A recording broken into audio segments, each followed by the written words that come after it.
سلام، به قصه های زمین خوش اومدید. اینجا جاییه که با هم میریم به عجیب ترین، مرموز ترین و ناشناخته ترین گوشه های دنیا. از جزیره هایی که عروسک ها نگهبانشن تا مکان هایی که علم هنوز پاسخی براش نداره. اگه دنبال داستان های واقعی، رازآلود و گاهی ترسناک از دنیای اطراف هستی، همین الان کانال رو سابسکرایب کن و با هم همراه شو. جزیره عروسک‌ها در مکزیک یکی از جاذبه‌های توریستی در جهان محسوب میشه. این جزیره کوچیک که در شبکه گسترده‌ای در آبراه‌ها در جنوب مکزیکو سیتی در پایتخت مکزیک واقع شده، میزبان هزاران عروسکیه که به طرز وحشتناکی از شاخ و برگ درختان حلق‌آویز شدن. برای رفتن به جزیره عروسک‌ها باید وارد کشور مکزیک شده و در بخش جنوبی آن به دنبال کرایه کردن مسیر رفت و برگشت قایق‌هایی باشید که به این جزیره می‌روند. بسیاری از مردم محلی بر این باورند که ارواح در این جزیره وجود دارند و حیواناتی که در این جزیره هستند در واقع انسان‌هایی‌اند که به شکل حیوان درآمدند. طبق یک افسانه محلی، داستان این جزیره به سالها قبل برمیگرده، یعنی زمانی که دختر بچه‌ای فقیر در آب‌های اطراف جزیره غرق شد و مردی به نام دون خولیون که به تنهایی و به دور از خانواده خود در این جزیره زندگی می‌کرد، جسد این دختر بچه رو پیدا می‌کنه. بر اساس این افسانه، خولیون اندکی پس از پیدا کردن جسد اون دختر، یک عروسک رو در همون نزدیکی پیدا می‌کنه و به احترام اون دختر بچه، عروسک رو از آب می‌گیره و از شاخه درخت آویزون می‌کنه. اما پس از انجام این کار، روح دختر بچه در جسم اون رسوخ میکنه و اون مجبور میشه برای تسکین روح اون هر روز عروسک‌های بیشتری رو به درختان آویزون کنه. البته بعضیا مدعی‌اند که این داستان ساخته و پرداخته ذهن خولیان بوده و اساساً هیچ دختری رو با هیچ عروسکی در این جزیره پیدا نکرده و برای فرار از تنهایی این داستان.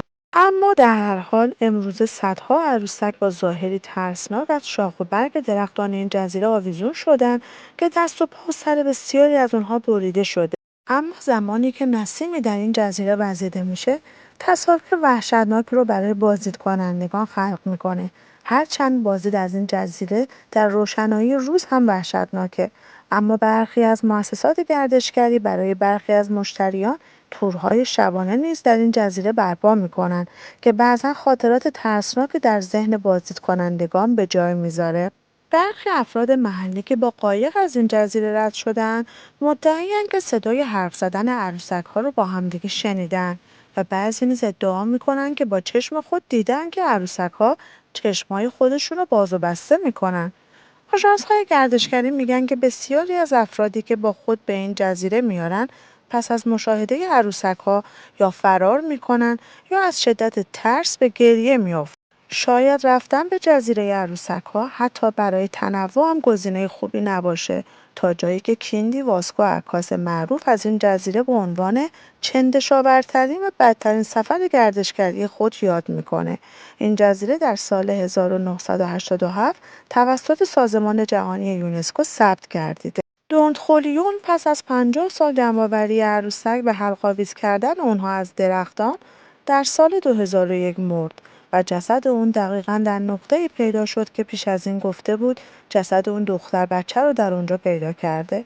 از اون زمان به بعد این جزیره به یک مقصد گردشگری تبدیل شد و توجه بسیاری رو در سراسر دنیا به خود جلب کرد.